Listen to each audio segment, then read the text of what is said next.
It's time for the absolutely... I'm on my way! Completely... I'm almost there! Random... Why are there so many stairs? Podcast. Oh, jeez! With Andrew Rhodes.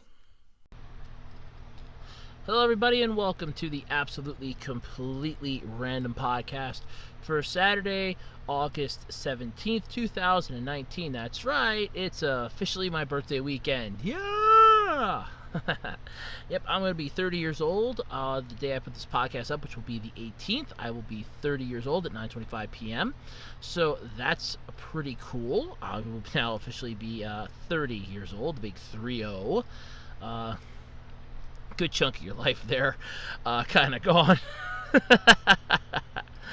But either way, it's still fun. I gotta really talk to some of my friends though again, shoot them a message, see how they're doing, because I've been thinking a lot about them lately. But that's something that I gotta do, not what you have to do. But what you have to do if you're interested is stick around, because the topics that I have tonight are pretty interesting. I'm going to be talking about the next upcoming death battle between MechaGodzilla and Dragonzord. Yes, that's right. This is actually going to be the death battle that no matter who wins, I'm going to be happy, because this is one battle that they really can't fuck up. And we all know that they've been doing that lately for some of their death battles. I'm going to be talking about the sound director dissing modern voice actors for lifeless acting. Really? So you're claiming they're phoning it in. The Comiket 96, it bites. The otaku spending habits, hot heat, and so many other things have been screwing over that comic market convention. I feel sorry for them. The colossal Unicron Transformer is having trouble reaching its $4.6 million crowdfunding goal, and that's going to be a fun thing to talk about. And Adult Swim executives are now basically on their hands and knees begging people to stop asking them this question: why are you altering Fire Force? Here's the answer: they're not. But I'll explain that and more all this week on the absolutely completely random podcast. But before we get into that song and dance, we all know this song and dance already. If you're in the mood for oddities, collectibles, weird stuff, what have you, feel free to check out my eBay page, ARHOADS-2012 on eBay. I have a lot of weird stuff. I'm putting up new stuff as I get a chance to. The holidays are coming up. It's a perfect chance to grab some stuff, get a lot of that stuff that you might want for gifts and that. I will soon announce, once I know when the cutoff times are for the post office, when the cutoff times are for the holidays. They don't tell you that till like December. They actually send you out a card in the mail.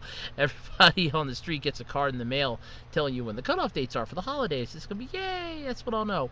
But other than that, you can check out my eBay page. Once again, that's all lowercase ARHOADS-2012.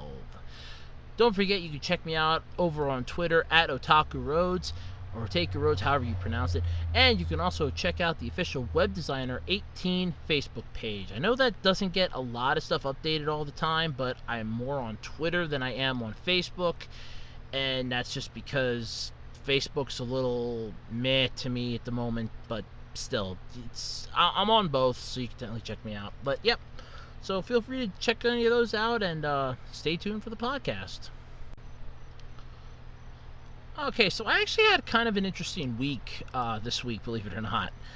I didn't have to go to work this week. I got called off both days, so that was a nice little early birthday present from my work for me in a way. I got my mom's laptop updated, which didn't take as long as my laptop took to update. Mine took 13 hours. My mom's took just about... So let's see here. I got started at about 2 in the morning. It was done at 7:30. So yeah, about 5 hours. So an 8-hour difference between hers and mine. Though I think mine has a couple little hiccups that I could probably fix now, I'm thinking. I should be able to, since the newer update went in. I should be able to fix. Notice how I do air quotes for this. My issues. I hope. But yeah, otherwise, this week's been kind of fun. I did put up some extra videos this week because I had some extra time. A surprise Andrew discusses, where I talk about the reasons why YouTube is not considerable for a job. It's like being a content creator is not technically a job because you're not going to get paid a hell of a lot, and the ones that do get money are getting it from other sources, so I did talk about that. I did an Andrew Rants video. I have another Andrew Rants video that I can put up. Probably going to do it on Monday, or I'll just throw it up along with the podcast. I don't know which yet. Yeah, I really don't. Let's see. What else did I do? I know I did Andrew Rants. I think I did. I think maybe I did 2 of them. I know I put up the Andrew's Theory, one of the last 3. So there was that. But either way, I did some new content stuff up this week. I worked on some little ideas that I have for the future, or some possible ideas I could do to make a little extra cash and some extra dough. Don't know how well that'll pan out, but it's worth a shot. I took some questions for the upcoming August Q&A, which, don't forget, please have all your questions in by... Let me pull up my magic calendar here. Because I got to remember to update my book. Yeah, next Saturday, the 24th. Please have all your questions in by then. I already have... hold on a sec. I can actually pull it up and tell you. Give me a second here. I can pull it up and tell you exactly how many questions I have once it loads up. Okay, wow, you do go a little faster. Alright, let's see here. And there you are, Q&A. And you are, and I have a whopping 1, 2, 3, 4. I have 5 questions so far for the Q&A. So that's not too bad. Don't mind getting some more. Won't hurt. Won't bother me at all, so that's gonna be pretty cool. Let's see, is there anything else?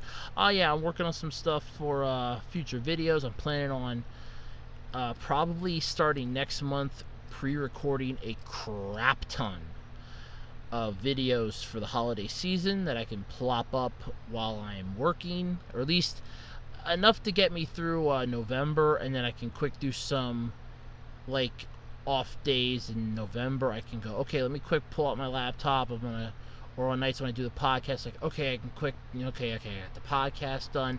Now I can go and I can record like 2 or 3 videos quick. So I'm looking forward to trying to get stuff like that up. But otherwise, yeah, it's been sort of a peaceful week. We watched Little Shop of Horrors today, that 1986 Rick Moranis movie. It's not bad. The plot has a major plot hole you can drive a goddamn Mack truck through, but the songs are actually quite good. If you ever get a chance to check out the songs on YouTube, I highly recommend it. Well, okay, except for one. Somewhere That's Green is a song that really, it's like nails on a chalkboard to me, but you might like it, but it's just like nails on a chalkboard to me. But otherwise, it's not a bad movie. The plot hole you can drive a Mack truck through aside, it's not a bad movie. It's actually pretty cool. So yeah, my mom suggested that one. Depending on the weather tomorrow, I don't know what movie we're going to watch for my birthday. It depends on the weather, because I wanted to try to get desktop updated, since I have to get that done by the end of November. At least by November, I think it's like 12th. So I have to get that done soon. But I don't know what the weather and temperature is going to be like. If it's going to get way too hot, or I'm thinking it's going to be way too hot, I'm just going to say, you know what, I'm just going to hold off on it.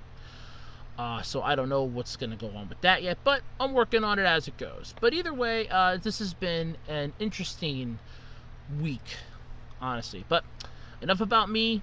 Let me know how your weeks went. I know how my one friends went. Cap, I know how your week went. You were telling me that via comments, and I saw your video. It was pretty cool. So yeah, so let me know how your weeks went out there, everybody. And don't be afraid to leave a comment. I don't mind getting comments on my videos. I actually enjoy them. Don't be afraid. If you want to leave a comment on the podcast, go for it. If you're first time, long time listener, first time commenter, that's fine. You don't have to say that. You don't have to go, hey, I'm so and so. Just like what your username is, long time listener, first time commenter. No, you just leave a comment. I'm fine with that. But either way, let's dive into the podcast, shall we? Because we got a lot to talk about and not a lot of time to do it. So it's going to be fun. Alrighty, so with the conclusion of that one-sided death battle, and I do apologize if you hear this grinding noise in the background. I got two fans going. It is hot in my room. But after the pretty much one-sided death battle that we had this time between Ghost Rider and Lobo, the next one is one that Cap actually said is a possibility that was coming up, and I'm really excited for this one. Because this is one that, honestly, no matter who wins, it could be either of the combatants, I'm a happy camper. We could be looking at, honestly, MechaGodzilla could win, or Dragonzord could win, and in all honesty, I don't care who it is. I'll be happy either way. But those are the next two combatants. We get MechaGodzilla versus Dragonzord. Now, this is the fun part, is that I actually know enough about Dragonzord to really do some interesting feedback on this. As for MechaGodzilla, in all honesty, there are only really two MechaGodzillas to choose from. Because you're not going to count that crappy Abomination that was just a really crappy alien version that wore a fake Godzilla skin. That doesn't count. That should never count. That should just be thrown in the trash can of, okay, this was a bad idea. We really picked it back up later on. But it seems to be like it's either going to be the Tokyo SOS or Godzilla against MechaGodzilla. Yes, that's the only way. Those are the only two that he was in. Godzilla against MechaGodzilla was the first movie, which honestly isn't too bad. They create MechaGodzilla after finding out that Godzilla's been brought back. All hell breaks loose, and yeah, it's a good movie. Tokyo SOS is one of my favorites too, just for the fact of how the sheer level of stupidity that it has, but it is cool. But Tokyo SOS does come after the first one because they make a comment that they don't have use of the absolute zero, which is, I think, going to be one of the key deciding factors in this death battle. Because if they're going with the Tokyo SOS MechaGodzilla, he doesn't have the absolute zero, because that was lost at the end of Godzilla against MechaGodzilla, because the diamond was a bit damaged. They couldn't repair it, and they didn't have a diamond that size to use. So that was the issue. So they replaced it with a chest-mounted laser instead. Now, if they're going with the Godzilla against MechaGodzilla version of MechaGodzilla, then it'll have absolute zero. Or they could just use both of them, which is what they're probably going to do anyway. But, well, it's true. They're probably just going to do either or. So it's not really going to make that much of a difference. But as far as it goes here, MechaGodzilla and Dragonzord each have some pretty good capabilities. Now, this is the first time that the Power Rangers mech has actually made an appearance on this. We also had the White Tiger Zord versus Gundam Epion, and I don't remember if they did the Megazord versus Voltron, or if that was that... No, I think they did. I think they did one too. Because I remember there was one that I saw somewhere. It was a Megazord from Mighty Morphin versus Voltron. I think they might have did that too. I don't remember. I know if Cap listens to this, he'll tell me right off the bat. Be like, "Yep, I know the answer to that one." Thank you, Cap. If you, as I don't even know if you're going to hear this or not, at least right away. So if you do know that one, I could probably just look it up too. But that'd be great if you could help me out with that one. I don't remember. But either way, I mean, this battle's going to be pretty epic. MechaGodzilla does have a wide variety of arsenal weapons at his disposal. He's got, the turbine launchers, if they want to use those. Those are basically giant rocket packs you can fire off. He has the Absolute Zero, or the electro cannon. He basically can move around like Godzilla can, smacking, bashing, really piss-ass low-kicking, and tail-whapping. Not to mention headbutts and just full-on tackle. So, MechaGodzilla does have a wide variety of moves at its disposal. Even some that were kind of used as last-minute add-ins in the movies, but still, you do have that. Now, as for Dragonzord, though, Dragonzord's power is kind of limited, because keep in mind, the Green Ranger kind of had to be around in Power Rangers. Now, if they're going to go off of the Jew Ranger version, which would be Dragon Caesar. They're going to use some of that info on this as well, because there really isn't much for Dragonzord in regards to MMPR. Because when Dragonzord came out in the Japanese version, it was on for a while, but then Dragon Ranger died. Wasn't revived or anything, because they wanted to take the high road and say, look kids, even heroes can die. So Dragon Ranger was killed off. But then in the American version, Jason David Frank was brought back to reprise the roles of Green Ranger, and then was brought back as the White Ranger after the powers were completely destroyed and rendered inert and useless. And they were used up, basically. He came back, which I'd still like to see White Ranger versus Green Ranger whenever anybody wants to get that done, because that crappy little episode in Season 2, I'm not counting, because that I want to see a full-on balls-to-the-walls fight. That's what I want to see. I'm dead serious, too, on that. But anyway, Godzilla doesn't have much... MechaGodzilla doesn't really have much against Dragonzord when it comes to, you know, versatility. It has a lot, but when it comes to just flat-out power, well, Dragonzord's got its tail drill. It's got the massive chomping jaw that it uses to crush that pipe all the time in that really sad excuse for a factory district or a dock. And then you have the fact that it has the rocket, you know, fingertip rockets that it can just shoot out like crazy. So it does have a wide variety of power. Now, in this one, though, it'll be interesting if they're going to have Dragonzord go into its battle mode form, which would be it teaming up with the Mastodon, Triceratops, the Saber-toothed Tiger, Dinozords, respectively, to form Dragonzord in battle mode. They did the similar thing with the White Tiger Zord by having it go into Mega Tiger Zord, so it's not unlikely.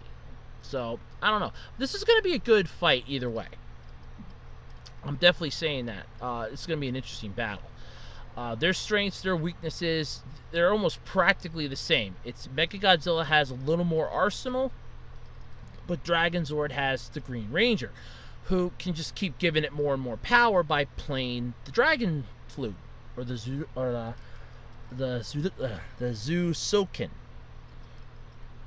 or the Zudoken. It can just keep giving it the Dragon Flute, basically, the Japanese version. I think it's like the Zoosoken, I think is what it was called. I don't remember off the top of my head. The sad part is I have the theme because I found it online. I really like it, but I don't remember off the top of my head. But either way, yeah, the Dragonzord is definitely, it has an advantage. I'm not gonna lie, because it can just keep getting more and more power. I mean, granted, okay, it'll have a limit, but it can tap into the morphing grid. Whereas MechaGodzilla, it's gonna run out of power on its AAA batteries. Its fusion core is not gonna hold for eternity. So yeah, I do kind of see the ups and downs with this. But either way, it's gonna be one hell of a fight. I'm not gonna lie. It's definitely gonna be one that I'm actually gonna be interested in seeing. And in all honesty, this is one that they really can't screw up, because we know both sides of the spectrum. We know what both sides can do, so this really isn't a fight that Wiz and Boomstick can screw up like they have the Ben 10 versus Green Lantern fight, and I'm still swearing on the Avatar Aang versus Edward Elric fight. As far as Ghost Rider versus Lobo, that was one-sided. Ghost Rider was going to win that from the start. There was no way around it. Even if Lobo's soul can't be touched by death, the penance there is going to turn his ass to stone. You can't do shit when you're stoned at that point. Just make him a freaking statue. That's the end of it. And yeah, he won, so that was a no-brainer. But yeah, so this is actually a fight that I'm looking forward to. It's going to be, I think, like September. This will be 2 weeks. Should be like early September when it's going to hit YouTube, because I don't do their Patreon crap. So there is that. Either way, this is going to be an interesting fight, and I'm looking forward to it. I really, really am. Okay, so voice actors and actors in general always get some type of shit and some type of slack and crap for their performance. Some actors will get told off, hey, you're not doing a really good job, in regards to, oh, well, I tried, Whereas some, yeah, I phoned it in. If anybody ever saw the one episode of that Disney show, Kickin' It, it was a Disney XD show. If you ever saw, that was a good show too. It really was. If you ever saw that show, you'll know that the one character in there, his name was Bobby Wasabi. When he came in, did the special guest appearances, he made a comment in the one episode. He goes, "Yeah, I kind of phoned that in." It's like, yeah, because it just kind of sucked. Then again, his acting isn't anything to write home about. Even the actual actor was just acting that bad. It's still nothing to write home about. But either way, yeah, voice actors, they get a lot of crap. I'm not going to lie. And they do a hard job. I mean, they're susceptible to getting colds easier than anybody else because they're constantly, wearing out their body by... They have to repeat lines over and over and over again. They're wearing out their throat. Their immune system does go down. They can get sick a lot easier. And this is just horrible that you get dissed by a director. And it's a sound director on top of that. So this is just horrible. So in addition to, voice acting, you have to appear at live events, on the radio, the whole host of other extracurricular activities. And the same thing though. People that do like live events, they have the same issues. They can easily get, they can wear themselves out. They can get laryngitis. They can just get strep throat. DJs are susceptible to this too, and it does get exhausting after a while because it's like you got to talk all the time. Now, granted, I wouldn't mind doing like some radio interviews or something. That'd be pretty cool. But that would be pretty cool. But that'll never happen. If it does, it'll be a cold day in hell. It kind of will. But yeah, you have a whole host of extracurricular activities. At the same time, you've got fans on all ends of the spectrum, from stalkers to those who are disgusted at the sight of your face. That beg the question, how the hell can they see you if this is voice acting? You're standing behind a mic. But then again, I understand that. And you got those people that are just criticizing you for sounding like a copy of a copy. It's Masako Nozawa. Yeah, it's apparently claiming that, criticizing them for sounding like a copy of a copy. Add another voice of criticism to the pile. This time it's from sound director Yukio Nagasaki, a industry vet who's worked on projects like Dragon Ball Z Kai, Gatchaman Crowds, King of Prism, Love Live, and more. First off, you worked on Dragon Ball Z Kai. That was garbage. Flat out, that was garbage. That was watered down DBZ, and in all honesty, if I wanted watered down DBZ, I would have asked for it. I feel like I was at a restaurant whenever that was brought to my table. I should have said, wait a minute, I didn't order this crap. I didn't order this. This was brought to me, and I don't like it. Yeah, it sucks. But Nagasaki took to Twitter on August 9th with some not so very kind words for newbie voice actors, criticizing them for wooden performances. Here's the translation of the tweet, as best as it was done by Otaku USA Magazine. It says, and I quote, "I don't know if it's a lack of interest in humanity or a lack of observational skill, but recently new voice actors can't give lifelike performances. For example, a performance of a high school girl, or parent and child passersby, or a mailman. Performances are so lacking in human reality that even stereotypical performances would be better. I want them to become aware that if you can only play a lead role, you can't consider yourself a complete voice actor." That's actually some harsh criticism. The sad part, though, is that it's true. If you can't do... Sorry, let me make sure I get this right here. If you can only play a lead role, you can't consider yourself a complete voice actor. Because you have to be able to have a wide variety of voices. Like, okay, I can do a lead role for this type of character. I can do a role of this type of character. Even if it's not a lead, I can do this type of character and this type of character. You have to expand upon it. So it's basically, oh, well, I want to be like a You're like a really old man, you know. I just want to make sure that I still have my teeth and that the kids are off my lawn. And then you have like the younger crowd, like, yeah, you know, this is really cool. I'm really happy to be here. Stuff like that. You're gonna have that. You have to have that massive library of performances that you could pull off your hat if possible. And yes, those are just some voices that I can do for the hell of it. My mom always said I was good at voices. You can ask her. She says it all the time. But yeah, some commenters though on the Japanese social media agreed with comments like, that's because only anime otaku become voice actors these days, or they just copy other voice actors. Others blamed a lack of interesting scripts or poor salaries for voice actors. Others criticized Nagasaki as just a grumpy old man.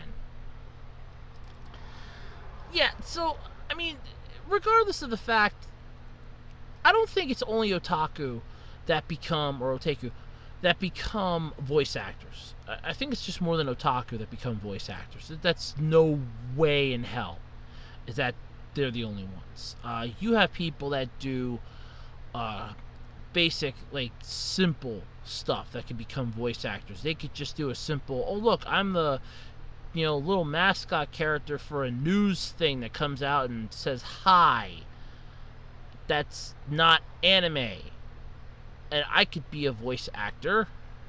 So, yeah, there's that I don't believe is true. Copy other voice actors. Here's a news flash for you with that one. Everything in the world is a copy of something. There is no original ideas anymore. The last original idea died centuries, if not millennia ago. I think centuries higher than, no, millenniums, 1,000 years, yeah. It died like centuries to millennia ago. It died. The last and final original idea. So, first off, there's no more original ideas. And they're not just copying them, they're getting inspiration from, like, okay, let me try to do something like this, but not exactly like it. And, you know, you have that. That does happen. But then people get pissed off. Oh, no, you sound just like it, blah, blah, blah. Lack of interesting scripts, that's debatable. Poor salaries, again, that's debatable. That one will pretty much depend upon what you're getting. What you're getting to work-wise. Like, oh, well, if I have to be a voice actor for 5 weeks, and I'm doing this line, or I only have like maybe 3 episodes worth of material because then my character's getting killed off. Yeah, you're gonna get a piss poor paycheck. That's a given, because you're not doing a crap ton of work. It doesn't matter if, oh, I gotta be in there for 6-7 hours. They might have had you on a contract for those 3 episodes at X amount per episode. Doesn't matter how long you're in the booth. You could be in that booth for a day and a half to record those 3 episodes. That don't matter. They have you on retainer for those 3 episodes, meaning that however they have the contract with you figured out is that you're gonna get paid for 3 episodes, whatever it would cost for 3 episodes. It's gonna be a lot shorter than somebody that says from the start of the series to the end of the series. They're gonna make a lot more money. That's a no-brainer. But yeah, so there is that. Otherwise, I don't really see the massive issue, per se with this. Whereas it's just mostly, here's the confusion, here's the annoyance, just deal with it. You're gonna get criticized regardless. Everybody does. Actors get criticized for having poor performances, even good actors. Bad actors just hear it all the time. There are good actors that hear it as well. You have artists that get criticized for their work. It's like, oh, it feels like you just phoned in this, piece of art that you did. And a lot of times they'll admit it. Yeah, I didn't really feel the flow, but I had to draw something because I'm on contract. So that does make a difference. But yeah, I understand the concept of what they were going for with it and what the issue is. But at the same time, you have to look at the other side of the coin. Both sides do have a similar reasoning for why they exist, and both sides exist for the same problem. One of them being, oh, well, I'm basically a voice actor, They're saying that I'm copying everybody, but yet I'm doing the best I can because I'm still nervous. Or, oh, I'm doing this, but I'm trying to figure out, okay, so how would my favorite, voice actor approach this role, and then go from there. Not everything in the world can be easily figured out and solved, and not everybody's perfect for the role. But keep in mind, you have deadlines, you have schedules, and they can't put stuff off for eternity to find that perfect person. They'll eventually just take the runner-up and go, you're perfect. Come here, you're number 2, you're perfect. You got the role. And they'll just do that. So, yeah, it's a give and take, and it's a double-edged sword, basically. But either way, as far as my take, I'm neutral on this one. I'm Switzerland. I'm neutral. That's how I'm gonna be with this one. But yeah, that's I don't really know. All right, let's talk about Comic Market '96. Yep. Let me make sure that I got this thing right here. Okay, so this would have been 11. Yeah. Okay, so this was for last weekend. So Tokyo hosted the 96th edition of the Comic Market, the largest assemblage of manga fandom on the planet.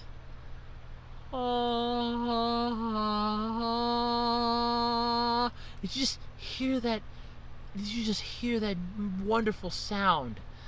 The sound of many, many fans of manga just reaching a harmonic balance with each other, where they can all be one, as Optimus Prime would say, till all are one. Ah, yes. However, there are some quick bites, though, from this event. Now, I did see something about one person actually did get, heat sickness, possibly some heat stroke because of the heat. And that's one of the things here, the hot heat. Tokyo was extremely hot that weekend. Temperatures reaching 96.8 Fahrenheit and 80% humidity. So, yeah, you're already hitting the high 90s and an 80% humidity. Whew! I can relate. I feel you. It sucks. And it's not so much the heat, but the humidity that'll kill you. So to prevent the Komikit goers from suffering heat stroke, the event set up cooling tents and provided free water and sports drinks. And I get a kick out of this. My grandfather's constantly telling my mom and I, you guys got to stop drinking that Gatorade stuff. It's not good for you. Technically it is. And I know somebody's going to say something about this and go, no, it's not. It kind of is, because what it does is pretty much exactly what they pitch it does, in a way. But on top of that, it does kind of do something to your body that does help it cool itself off a lot faster, and a little more so than just drinking water. So yeah, it does do something. I'm not gonna lie, it does help. Especially Gatorade and Powerade, they both do real wonders. But posters on social media and obscenely in person, or obstin, or is I can't pronounce the words. OSTENSIBLY. Shared their thanks to the Komiki. I'm gonna mispronounce this too. This is the Comic Market. I'm just gonna call it Comic Market because it's COMIKET. So it's Komikit. That's stupid. Staff for all their hard work in the hot heat. Whew. This, by the way, was the type of weather in which the Tokyo Olympics will be held next year. You don't forget about that. 2020, we're going to see the Tokyo Olympics. You know what I'd like to see? An anime off.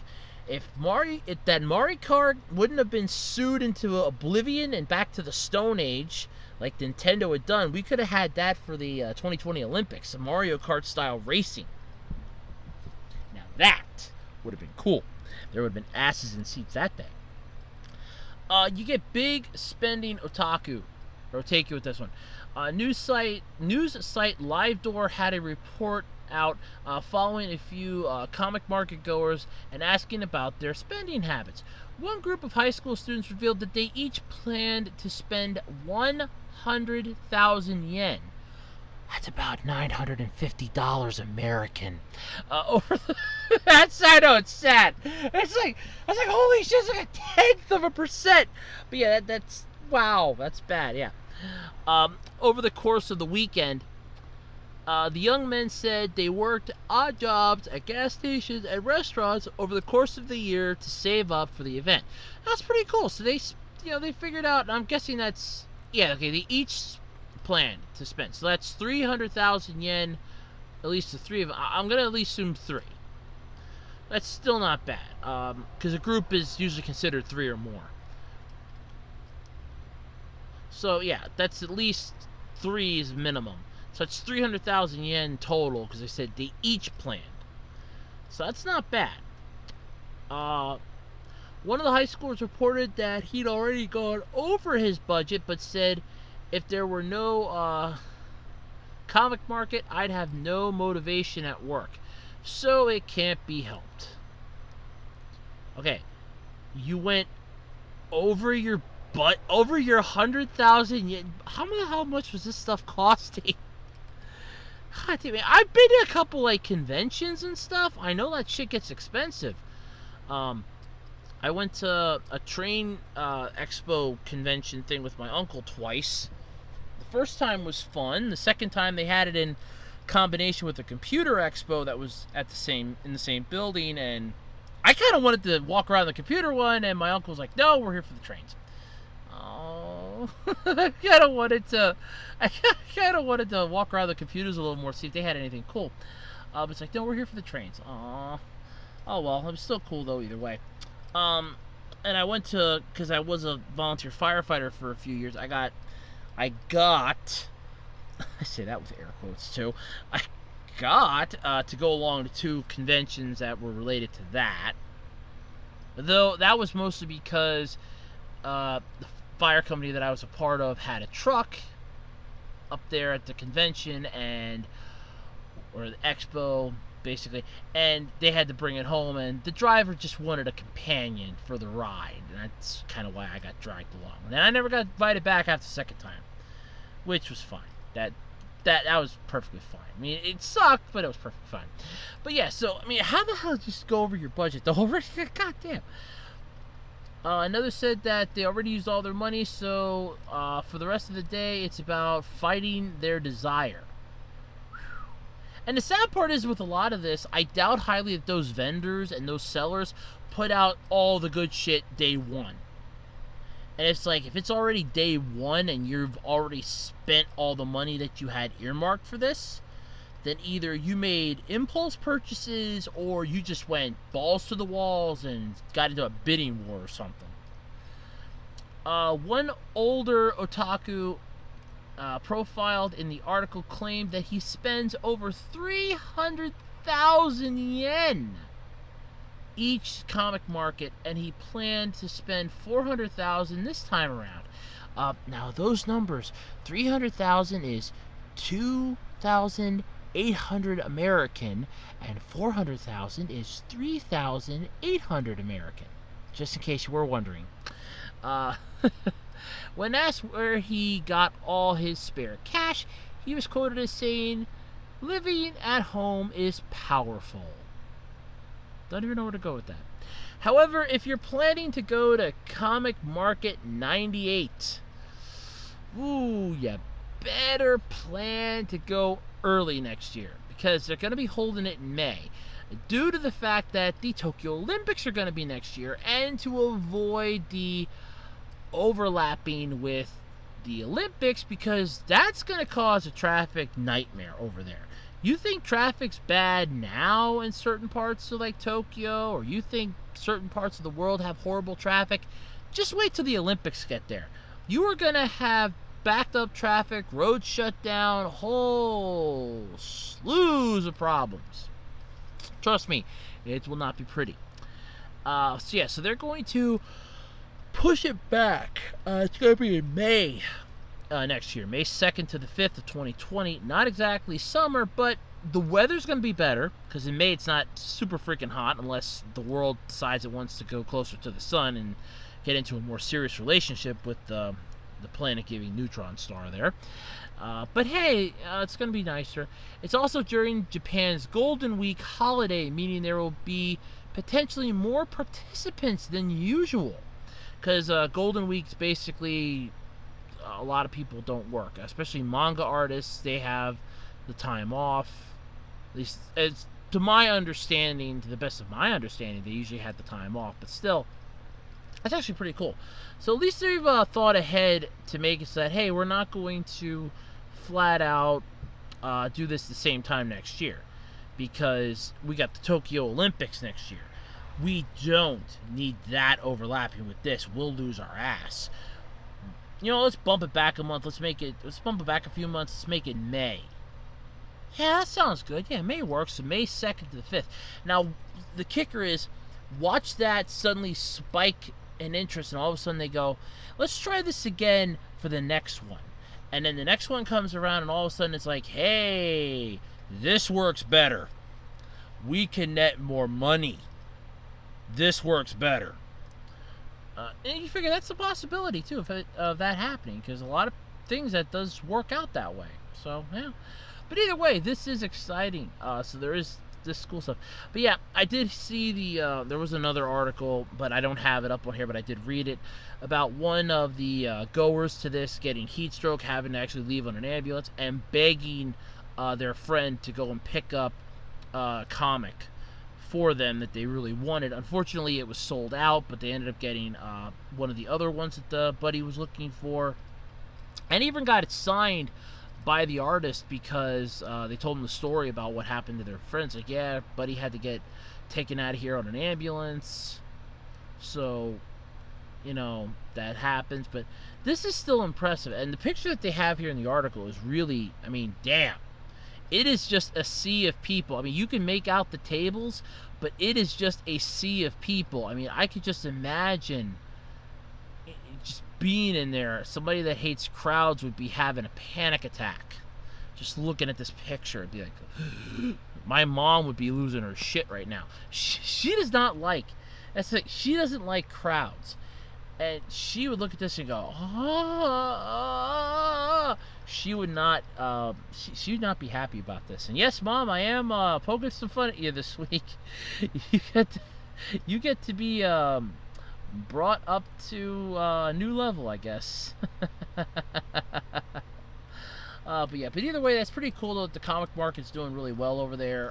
Hopefully next year they get a lot more in the way of spending and everything else, with it being done earlier. Then maybe that'll prevent possibility of having another really hot humid summer, because if you have a rare, really rare chance for you to have a massive heat wave in May, and I mean, we're talking, you're rolling snake eyes 60 times in a row, then you get 7, and then for the next 660 times you're rolling snake eyes again. So yeah, it's that rare, that uncommon. But still, oh, that's pretty cool news though, coming out from Tokyo. That's still pretty cool. All right, let's talk about Hasbro now. I've got a beef with Hasbro. I've had a beef with Hasbro. Hasbro and I don't think are simpatico. Your Cyberverse toys suck, okay? I'm just going to come right out and say it. Your Cyberverse toys suck. You're finally starting to get the idea of making them slightly better with the Spark Armor,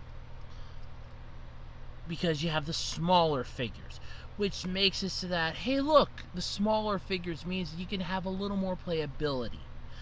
They're not massive, they're not bulky, and they're not those frickin' one-step changers that pretty much almost ended your ass.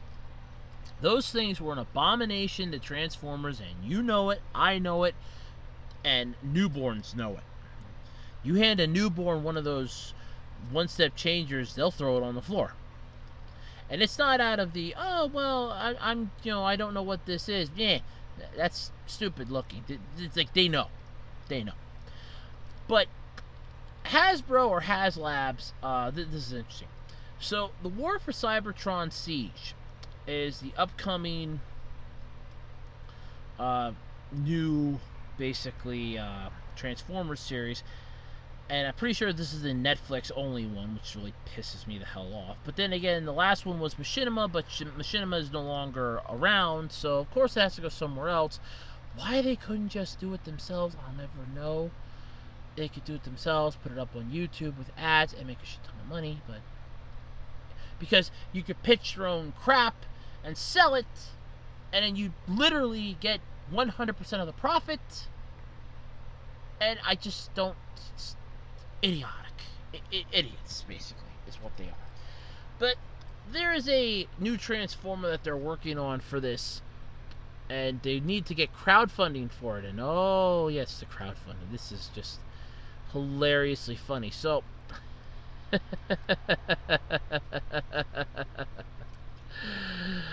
oh, yes. So they are going for this gigantic Unicron, and oh god, is this thing huge. And I mean, it's massive. This thing is gigantic. This is their largest Transformer to date. They're seeking $4.6 million in crowdfunding, but they are having trouble reaching this. Now, the crowdfunding is going on until 11:59 p.m. Let's see what exact, let's say Eastern time. That's what I'm trying to see here. Yes, Eastern time. Okay. They're going to stop taking backers at 11:59 p.m. Eastern Standard Time on the 31st of August. So basically 14 days, 1 hour, and 20 minutes from now.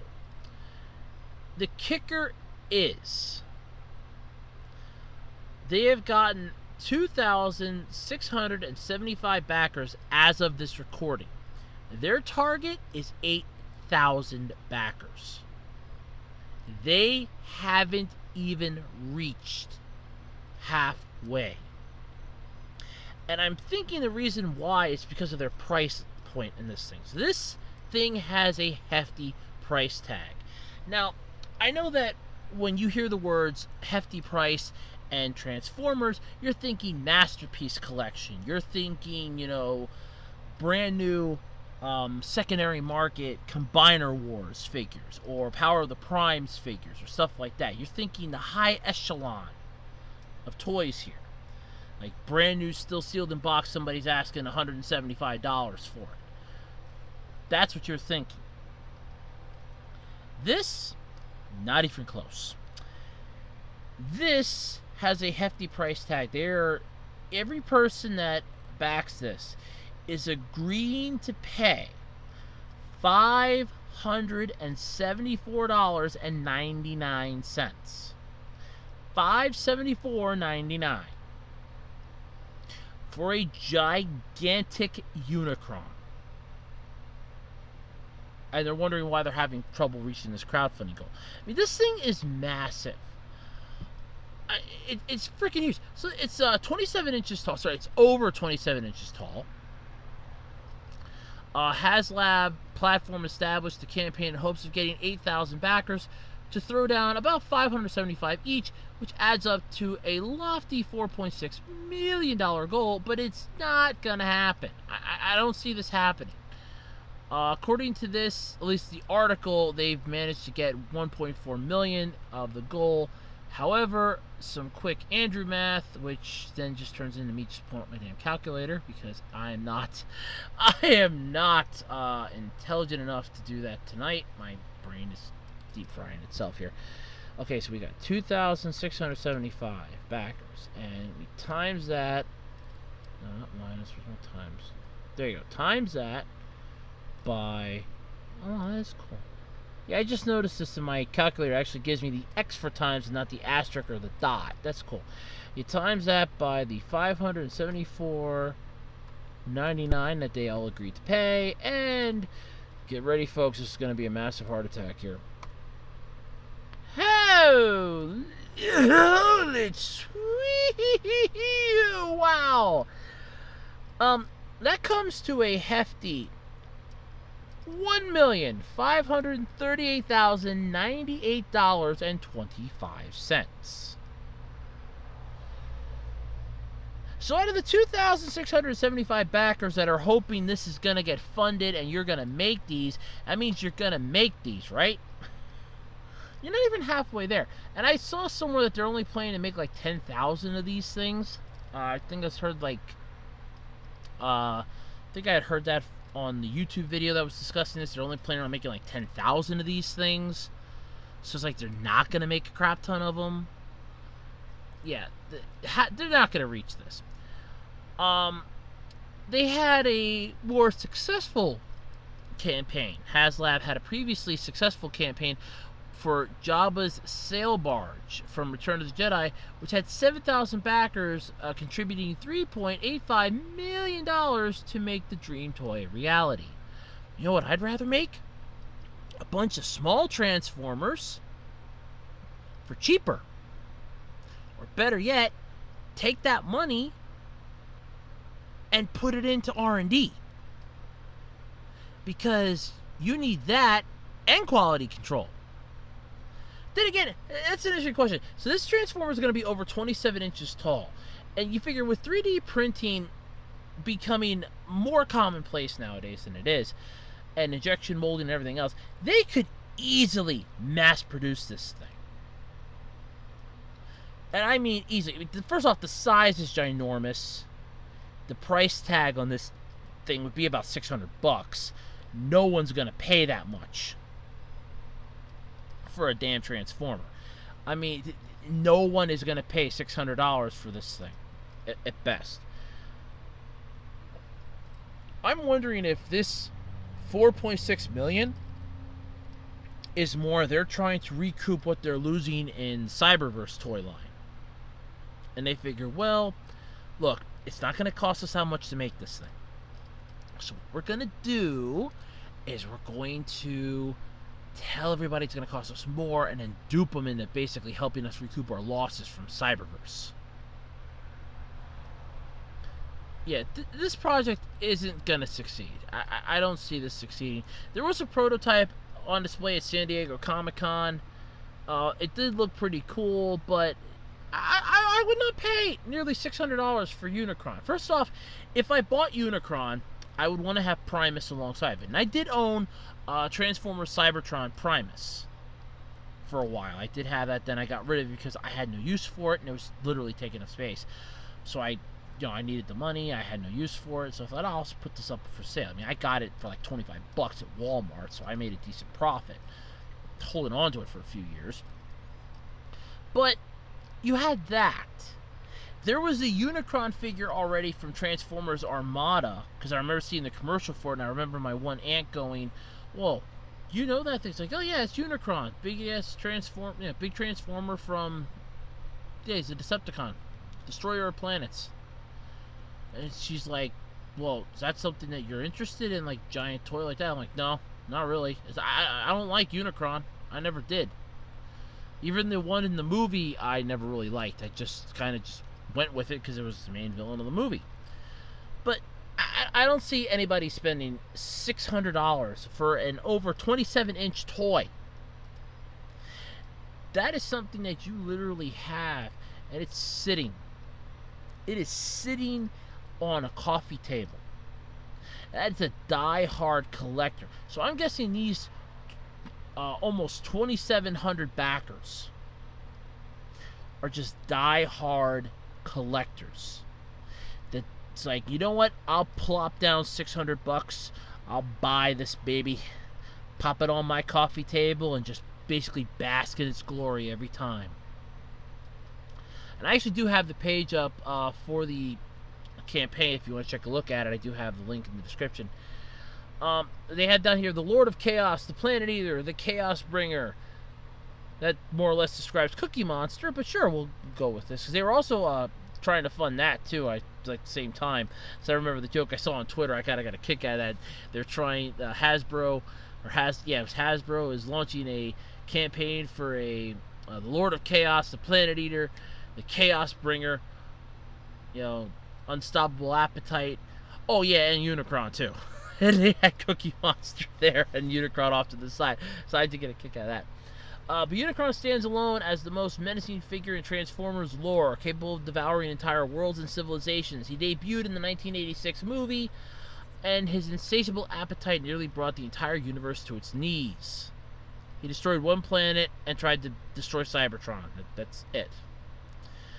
But his legacy transcends both space and time. And they have some quotes in here. I have summoned you here for a purpose.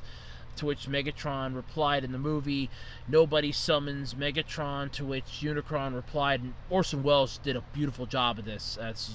This was like one of his last, I think, if not one of his last, his definite last acting role. He goes, then it pleases me to be the first. It really did. It was cool. But this is going to be the war for Cybertron Unicron. So, first off, over 27 inches is too big for a figure, for starters. And this thing's going to be huge. It's just nuts. The campaign will move into production when it reaches its minimum goal of 8,000 backers. All support must be received by 11:59 p.m. Eastern Time on the 31st. If the campaign is successful, your payment method will be charged on August 31st, 2019. Orders are estimated to ship early 2021. Limit 5 per transaction. So, first off, limit of 5 per transaction. So if you get 8,000 backers and they can have 5 per transaction, that means that they can literally get, that means you're making 40,000 of these and not 10,000. So first off, that's pathetic, because I swear I heard 10,000 somewhere. And on top of that, you know somebody probably dropped down, say 5 of them, that would be about a good $3,000 almost. For 5 of them, you know they're going to keep one for themselves, the other 4 going on eBay. And they ain't going to leave eBay. They're going to put a massive $600 to $2,000 price tag on that, and they're going to make a profit. Because they're going to go, look, some Transformers fan will want to buy this thing. This is going to be a collector's item. And it's going to be like, no, it's not. But it's only if it gets, if it's successful. But the kicker that I get is like, well, if it's successful, you'll be charged on the 31st. Yet the 31st at 11:59 p.m. Eastern Time. That means they're going to charge you in a minute. I'd love to see that. That would be impressive. But yeah, so it's just, it's huge. They have some videos on here, including, they have some videos on here, including the conversion, robot mode, and War for Cybertron, introducing it. Larger than life features. There are moments that define a collection that's not, and this is that moment. The gigantic Unicron would be our largest converting Transformer figure ever created, taking the title from our previous record holder, Fortress Maximus, which it really is. It's in his immense robot mode. This version of Unicron will be over 27 inches. 27 inches tall and more than 50 points of articulation. He converts into a terrifying planet mode that will be a stunning 30 inches in diameter. The planet mode features the iconic planet-eating jaws, geared to open so Unicron can devour unassuming worlds. The planet mode will also feature a series of posable planetary rings. The massive planet mode sits on a custom stand, which is included to support the approximate weight of 19 pounds. 19 pounds! So first off, you got the $600 Transformer that's 27 inches tall in robot mode and weighs 19 pounds in planet mode. 19 pounds is not a toy. 19 pounds is a damn medicine ball. Could you imagine somebody buying this for their kid, thinking, you know what, I'm gonna love this. This is gonna be their best toy for the next 20 years. They're not gonna want anything else. They're gonna have tons of fun with this thing. First off, that ain't ever gonna happen. I remember when I was in 2nd grade, the holidays came around, Christmas came around, and I got a bunch of toys. I was bored by 10 o'clock in the morning. My mom will vouch for that. And it wasn't that the toys were boring, it's that I could not think of anything to do with them. My imagination was just like overloaded and shut off. But you have a 19-pound Lord of Chaos Somebody's gonna chuck this into a car window and smash that. Shipping this thing is gonna be a bitch. I'm not even gonna lie about that. Shipping this thing is gonna be a pain in the ass. If anybody that's actually gonna ship this thing. This is going to be the most accurate Unicron figure ever created. Artists and designers from Takara, Toonami, and Hasbro reviewing various movie references and are working to capture little details and features of the relentless Chaos Bringer. And nothing. You belong to me now, as Unicron would say. Yes, that was another Unicron quote. And nothing. You belong to me now. Yeah, it's... You have to see the movie. So robot mode, you cower in fear as he comes face to face with Unicron. His intimidating robot mode, standing over 20 feet, 27 inches tall. Might as well it should be 20 feet. The legendary fiend moves methodically with more than 50 points of articulation. He sets his intimidating glare on his enemies with movable eyes. Ooh. Articulated fingers, he clutches the air menacingly and makes a fistful of infinite fury. He insults pitiful lesser beings through his articulated mouth and grins malevolently with his movable teeth. And in planet mode, he's basically a gigantic freaking excuse to whack your sister or your brother or your neighbor or just chuck it into traffic, cause a problem, and then sue Hasbro and everybody else for it because 19 pounds is humongously heavy. 19 pounds of villainous planet-destroying terror. 30 inches in diameter. 19 pounds. Whew. They have down here, too, the stages of development. They have, like, the rough models, which I actually think are pretty cool looking. Because I actually have an idea for a Transformers figure myself, and I'm still working it out in my head yet before I actually try drawing it out on paper or anything. The stand, getting the massive planet to float in space. Early sketches, getting to know Unicron on a surface level, which honestly the early sketches look pretty cool. The rough 3D model, it's not bad looking. Planet, then the deco sheets judging insatiable planets by their appearance. Yeah, actually those look pretty cool. Just take off the head and it's really cool. 3D printed prototypes, bringing a sentient planet to life, which first off, if you can make the 3D printed prototypes, you pretty much have it done. Just a few little tweaks here and there, and hey, we just 3D printed all these sons of bitches. Yeah. And then they just have a couple pictures at the end. That's pretty much it. I'm not gonna lie, it looks cool, but it is not $600 cool. Ain't no way in hell it's $600 cool. It's cool, but it ain't $600 cool. No way. And they're trying to get $4.6 million for this thing. They can just shove off.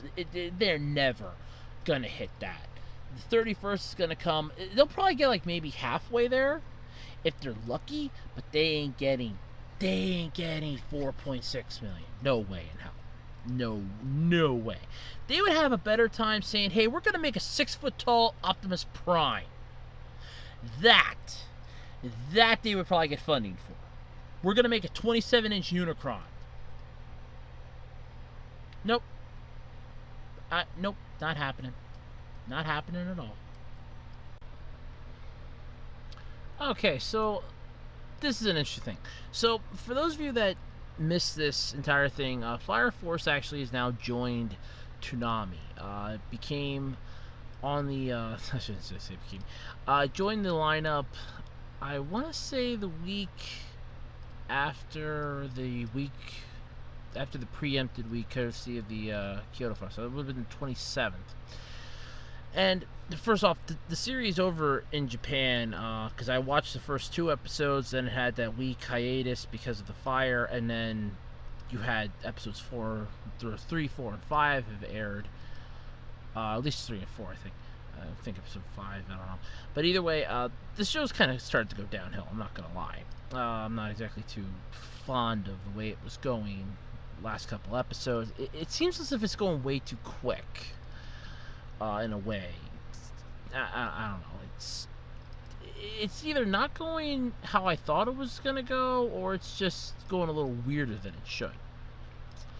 But anyway, Adult Swim executives are saying for the freaking final time, because they're getting tired of this, we are not altering episode's Fire Force. Now, they're complaining about this. It's mostly fans that are complaining because they're saying that, they're censoring the episodes and they're doing this and that, and it's like, no, we're not editing anything. Jason DeMarco, I guess you want to call him the de facto, he's the co-creator.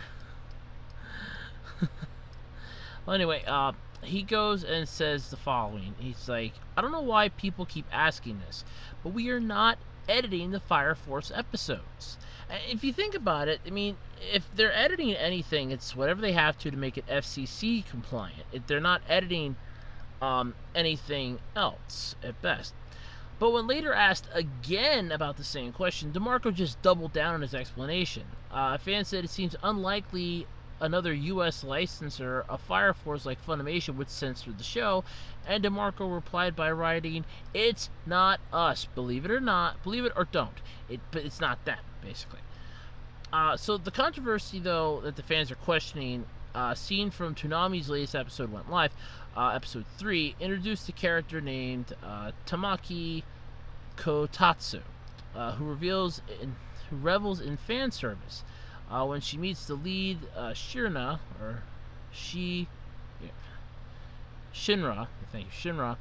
Tamaki's lucky leecher lure technique is activated, and it leads Shinra to unwittingly and inappropriately, more explicit scenes were not shown on Toonami, though, broadcast, but other streams online did keep the footage intact. Basically, he copped the feel. And it was an accident, because I saw the episode. It was technically an accident. He bumped into her. I did see it, but they're just freaking out about it, because it's like, well, Toonami's not keeping it intact. For now, there's no word on who is behind the censorship, but fans are curious as to what grounds Toonami might censor anime for. Earlier this summer, parts of Fire Force were censored in Japan following a deadly fire which broke out at Kyoto Animation, killing 35 people, which is what caused the 1-week hiatus that they had. Because, remember, they took a week off out of respect, and it wasn't so much censoring, and it was episode 3 that they got this on, so it's the same episode. So it's basically, this is the thing, the episode that they're complaining about, that Toonami's apparently been censoring, is the episode in Japan, which was episode 3, which got the start of the heavy censor. And I actually think I made a comment about this when I talked about this when they were coming back from the hiatus. It's like, they said that episodes would be censored per incident, per, episode detail. So it wasn't exactly a full-on, oh yeah, we're just going to flat out, do the whole thing. And when I watched episode 3, it's what it felt like. It almost looked like, yeah, we, what's a good word for saying we just are trying to distance ourselves from this? Because the fire, they said that they were going to make all fire look not like fire, or have like a different color, and it looks more like key energy, I'm not going to lie. You have the characters that just feel like they're now going with the flow, this whole backwater thing, to how the story's going with, oh, well, we're also here to investigate the other special Fire Force departments, and it's like, other special companies, and I'm thinking to myself, was that really in the manga, or was this we're flying by the seat of our pants sort of deal here? But that's the whole thing, because it's like, look, the episode in question was episode 3. Episode 3 was delayed an entire week because of the Kyoto Animation fire. They did that out of respect. So, it's mostly, I don't really know how to word this. It's mostly the fact that they're complaining about the episode that was heavily censored to begin with, but the parts that they are complaining about weren't exactly in the episode, well, they were in the episode originally, but I'm wondering if it was oh look, this has to be, done by the Adult Swim company or something else, but Toonami isn't responsible for it, but Adult Swim or somebody else might be looking at this and going, hey, wait a minute, that might be a little too raunchy for TV. We might have to, not have that in. God knows we don't want to have, the FCC on our ass and stuff like that. So fans are just flipping out about it. I'm mostly upset because I kind of feel like Fire Force, it's more of a shell of its former self, because the first 2 episodes were really engaging, really, knocking everything down to the ground, and I'm like, this is really an interesting show. And then all of a sudden, it's just like a complete and total 180 after the 1 week hiatus. And I wasn't upset about the hiatus. I'm not upset about that they took one. It was the right thing to do. I'm not gonna lie, it was the right thing to do. They did it out of respect. But it just feels as if all of a sudden, yeah, we like the idea of what we're doing, but we're just going to change it up so that it doesn't, bring up any bad memories. Which I understand the reasoning behind doing it like that, but you also have to realize that you're alienating everybody when you do that. So what would have worked for one person now may not work at all because, well, that was a good idea to do, but we can't do it now like that anymore. I'm still watching it because I mostly want to see where it goes. I don't really have much. I don't know how much of it I'm going to watch. At some point, it might just piss me off, and I might say, "Okay, that's it for this one." But honestly, I'm not. I'm still watching it, so there is that. But yeah, so the episode that they're having their fit over was the first one that came out right after the 1 week hiatus, which was sort of we kind of figured that one was going to be off-putting to a lot of people because they had to figure out where the comfortable zone is now. This wasn't like it was a massive incident, but let's give everybody a week, they'll get over it. This was holy crap, this was a massive, devastating blow to the anime community. They are still talking about this yet. We have got to work this thing. We've got to fix this just perfect, because if we screw this up and we have something on here that reignites bad memories or some PTSD, then it'll be our asses on the line. But the fact that fans are basically just jumping down DeMarco's throat and jumping down Toonami's throats about this, like, well, you people are just ruining it all now.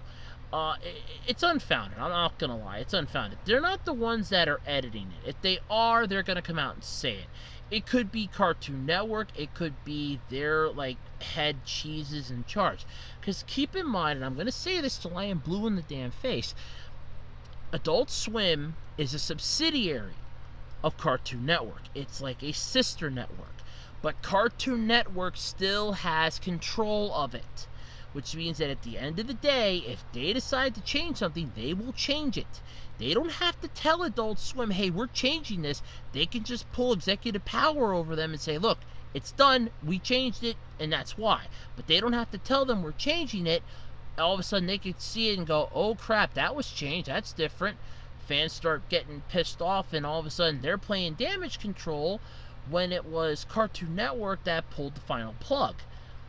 You don't know what exactly is going to happen until it happens, and once that point happens, that's it. It's a give and take, so to speak. But flipping out on Toonami isn't going to help this. First off, they're getting enough slack as it is. People are just giving them a hard time because the series that they have aren't that great. They're finally starting to pick up some steam, doing some simulcasts as best they can, doing some, hey look, we got the newest thing that's out in Japan. We may only be like a week or two behind it, but it's the new thing in Japan right now. We have it. You can get the dub version right here. It's like a week or two behind, but you can get it dubbed. They're getting Dr. Stone. I think it's next week. They're getting Dr. Stone's going to be premiering. So, yeah, they have a lot of stuff that they're doing. It's not like they're just sitting on their ass anymore. Personally, I still think if Toonami would separate themselves into their own network or their own streaming service or what have you and distance themselves from Adult Swim, they would be fine. And I know a lot of people keep going, but there's not enough anime for them to do that. Oh, there's plenty. You have Gundam, you got Dragon Ball, you got, they can dust off some old classics, Yu Yu Hakusho, Big O, Ronin Warriors, Rurouni Kenshin. They could even drag in some newer ones that they may have decided, hey, we couldn't really do this series because we were on FCC related cable. Now we're on an internet streaming service. Hey, we can pretty much put this up. And they could just have like a live thing like every week of like the newest episodes that come out, but then you could just watch them later on. Or just a simple 24/7 like Pluto almost, where it's just like a live thing all the time, and it's different episodes each day, different shows at different times. So there's possibilities for that are multiple and endless. But the fact is that I honestly feel like Toonami's going to have to start soon breaking themselves away from Adult Swim, just go to like a streaming service or something all on their own, because at this rate, fans are just going to keep coming after them. If they had their own streaming service, if something does get changed, then they can look at it and say, okay, look, we did change it. It's us. But as far as this is probably Cartoon Network's doing. Because remember, Toonami is part of Adult Swim. Adult Swim is part of Cartoon Network, and Cartoon Network cuts the checks. So if Cartoon Network decides at the 11th hour that, no, we want this edited, you edit it now, we're not going to tell them. Edit it before it goes out, they don't know about it. But then when everybody starts complaining, they have plausible deniability. We're the ones that did it, and that's that. So, yeah, I understand where they're coming from. I understand DeMarco getting pissed off because he's, like, freaking losing his mind at this point. But, yeah. I mean, yeah, it's really nuts.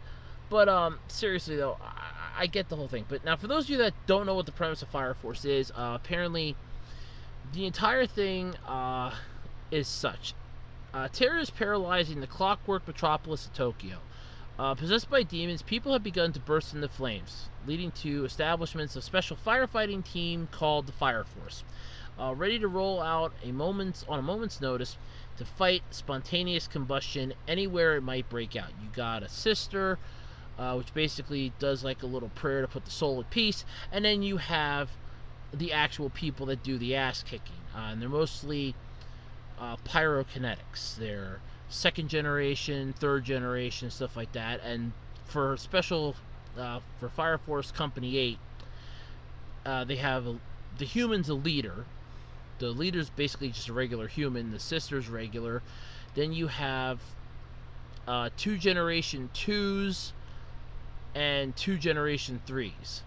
And the 2 generation 2s are kind of fun, but what makes them different from the generation 3 ones is that the third generation pyrokinetics can manipulate fire willingly. They can just snap their fingers and fire appears.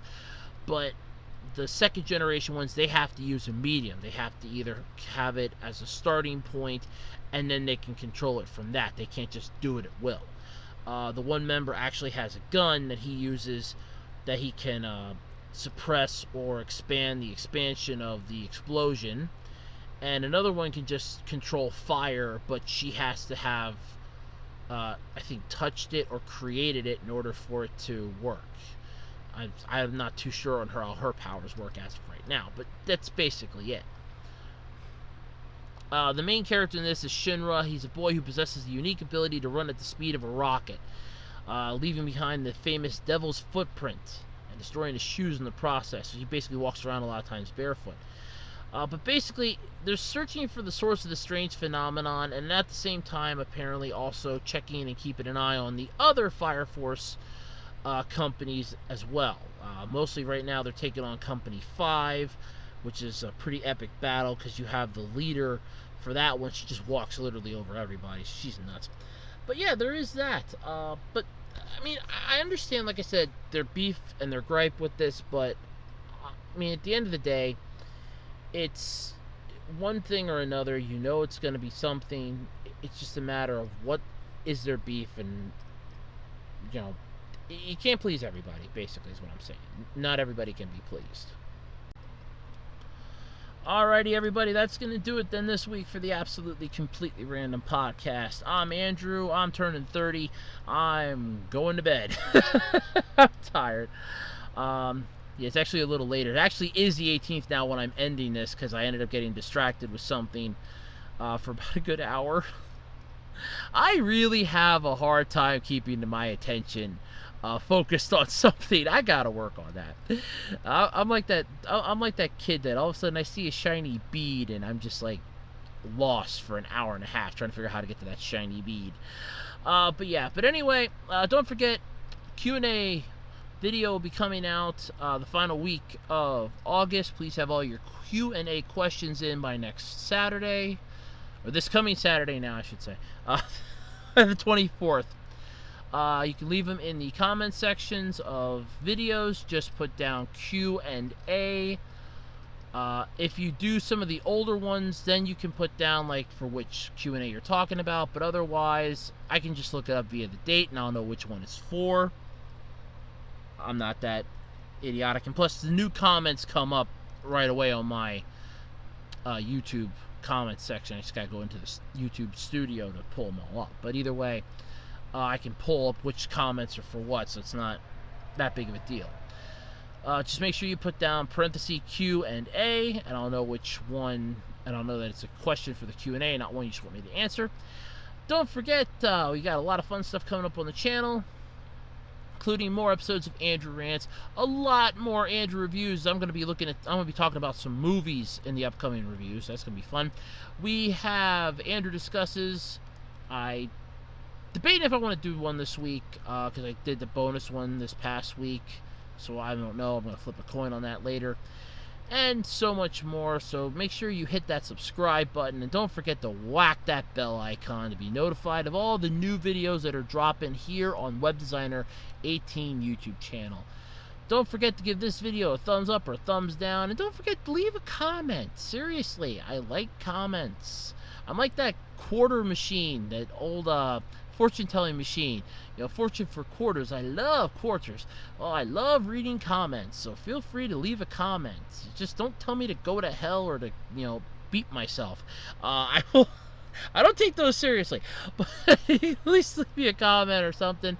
But yeah, that's about all I got. So until next week, I am Andrew. I am signing off, and arrivederci, everybody. Bye-bye, and I'll catch you later. Bye, everybody.